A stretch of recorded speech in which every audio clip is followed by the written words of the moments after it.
Hey, what's going on, guys? It's Jack, back in to bring you our quick intro to Augmentation Evoker.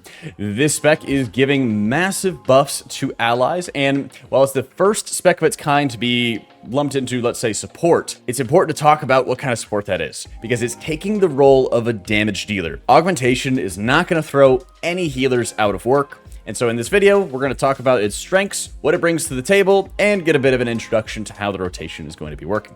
You are buffing your allies by 3 different fashions. Number 1, you are giving primary stat with Ebon Might. It's a 30-second cooldown, which gives about 12 seconds or so of buff duration of primary stat. And it's based off of your personal primary stat, your intellect. So the more geared that you are, the more you're buffing your allies, which means this could be a good spec to get fed a lot of gear at the beginning of an expansion, or the beginning of a raid tier, I should say. That said, you also need to make sure you're extending the duration of this Ebon Might to the next 30-second point or so. As a result, you are going to be using your empower spells, your spenders for your essence, and a couple of large cooldowns to be able to extend the duration of Ebon Might onto your allies. And by doing so, you also are applying other buffs in the process. When you use your empower spells, you activate your mastery. Your mastery is giving versatility to one ally, and the amount of versatility that you're giving is based off of your mastery percentage. So if you have 14% mastery, you give someone 14% versatility. Your 2 empower spells are Upheaval and Fire Breath. Upheaval can have cooldown reduction with your spender, which is Eruption, and Eruption, which costs essence, also extends the duration of Ebon Might. So you can have a very quick sort of format of using Ebon Might, using an empower spell like Upheaval, which extends the duration of Ebon Might, then using Eruption, which reduces the cooldown of Upheaval, and extends the duration of Ebon Might.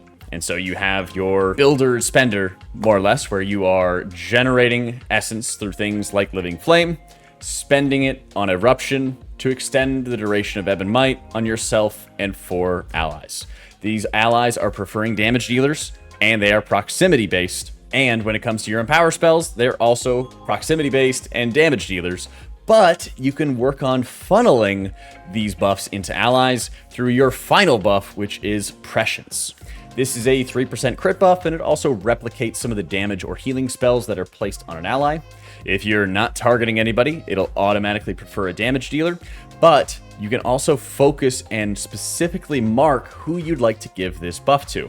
So on an 11-second cooldown, about 23 second duration, you can maintain almost full uptime on 2 targets at a time. And this can give you Essence Burst, which makes you able to cast more Eruptions for more Ebon Might uptime. And so your general rotation is going to be, I was often using Prescience first to mark which ally I wanted to give a buff to, then hitting Ebon Might to buff that ally that I marked with Prescience, and 3 other damage dealers, spending my Upheaval to be able to get it on cooldown, spending my Essence with Eruption, and then often I think it would be better, we'll have to see, to be using Fire Breath early so that both of my empower spells are on cooldown, but also they're both getting used quickly and early on pull when other people are also popping all their major cooldowns. Because again, your damage, your actual personal damage, is going to be pretty low, but the focus is going to be on augmenting and buffing your allies around you. I don't know if they've given exact numbers for what they want, but it could be something around the lines of like 20 or 30% of your overall damage would be personal, whereas the 60, 70 plus percentage could be augmented. We still have to be able to see what it's going to end up being like, but with specs being burstier and burstier than ever, there's a high chance that how you stack all of these buffs onto your allies is going to determine a lot of the value that you're going to be bringing to either a raid or a Mythic Plus group. When you're in a Mythic Plus group, you can have almost 100% uptime when it comes to things like Ebon Might, because there's just natural downtime in between trash pulls, or there's not really much value in, say, refreshing Ebon Might on a 40-second pull, because you'll have that 30 seconds of duration, Ebon Might will come back, and then you're going to be able to choose whether you activate it again if you're chain pulling, or whether you just hold it, regen more essence, and then go into the next pull with full buffs onto your allies. There's a passive ability called Close as Clutchmates, which offers a 40% increase in value to Ebon Might and Breath of Eons. Breath of Eons also can be talented to include some shield value. There's a little bit of It's like side utility for like defensives that you can give to allies, a small like rallying cry effect that you're going to be having with like the black attenuation or attunement, which is going to give health increases to your allies when you activate Obsidian Scales. There's a few different things you have from a side utility, but you are definitely not in a position where you are just replacing any sort of healer. In a Mythic Plus environment, this could be a really good catalyst for chesting high dungeons if the damage contribution, the primary stat contribution, is increased enough to make up for replacing a full DPSer with an Augmentation Evoker. So it would be a tank, augmenter, 2 DPS, and then a healer. That would make up your potential composition. If that works out, if the closest Clutchmate's passive is tuned correctly, you could easily do that, and it could be a massive catalyst for augmenters being brought into the highest keys possible, because the defensives that they bring to the team are huge. If their damage is not going to be too low for its contribution to your allies, you're not missing out on too much damage. It would be enough to be able to kill off major bosses, kill off high trash packs easily. That could be a huge catalyst. And they bring a little bit of side-off healing and a lot of different damage reduction tools. Through their passives, they have their own cheat death, and they are just extraordinarily tanky. In a raid environment, I think this is going to change everything no matter what. There's still more tuning, more changes that can happen, of course, but just the way that Augmentation's blueprint is put forth, it's that you're never going to get 100% uptime onto Ebb and Might. Usually you're going to get like 80 to 90% uptime onto something like Ebb and Might. As a result, specs that are very bursty and doing most of their damage in their cooldown windows are going to almost always have a full uptime of Ebb and Might during these damage windows.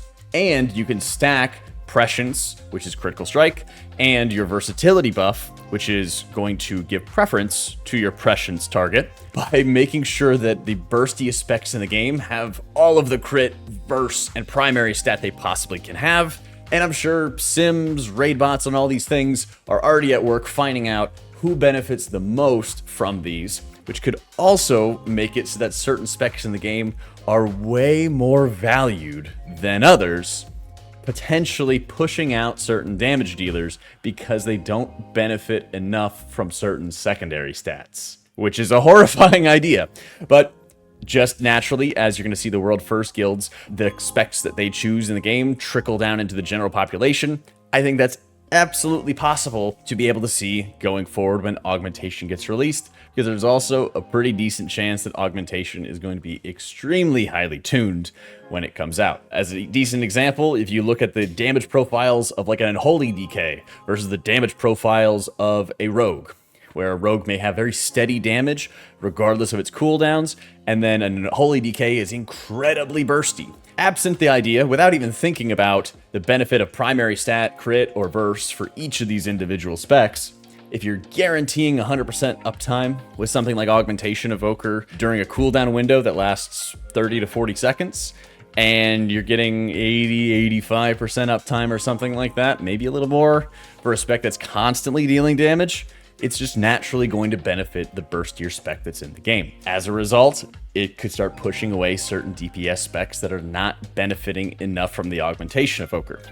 That being said, I think at most you would probably see 2 Augmentation Evokers in a hardcore raiding environment, unless buffing other Augmentation Evokers isn't giving you too much of a downside. In that case, maybe you start seeing more. It could just be so broken on release that you just see tons of them all over the place in the best guilds in the world.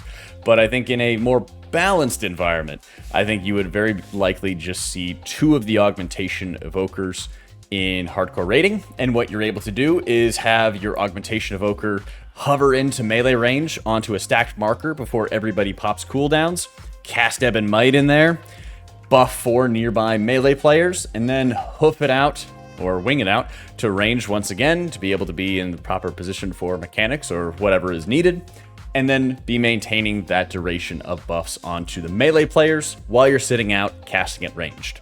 At the same time that the melee evoker is out there buffing those guys, you could have a ranged evoker doing the same thing with a stack location for 4 ranged targets right before they pop their cooldowns. All you'd really have to do is make sure you're aligning when everyone is popping cooldowns or about to pop cooldowns so that they get the buff on them. They can take whatever time that they need to set up. Like I know, for example, Unholy DK and Demo Warlock take a few seconds to be able to like build resources or something before they actually pop their cooldowns and before they want PI. And so that's another example that because the buff duration of Ebb and Might can very easily last 45 to 50 seconds pretty consistently on people, as long as they are going to be stacked in the right location for the refresh, it is very, very easy to make sure that they're having just about perfect uptime of this primary stat buff, of this crit strike buff, and of this verse buff, which is not going to be 100%, mind you, but be able to have this wonderful, wonderful uptime on all of these players and control who's getting it just by putting down a couple of different raid markers and just by making sure that everybody knows when they need to be able to pop some of their cooldowns. Expect augmentation to change everything and going to be insanely OP. So be sure to check it out. Be sure to check out the live stream. Be able to sub to the YouTube for more updates as Augmentation Evoker is still under development. Thanks for watching, guys. Hope you all enjoyed it, and I'll catch y'all next time.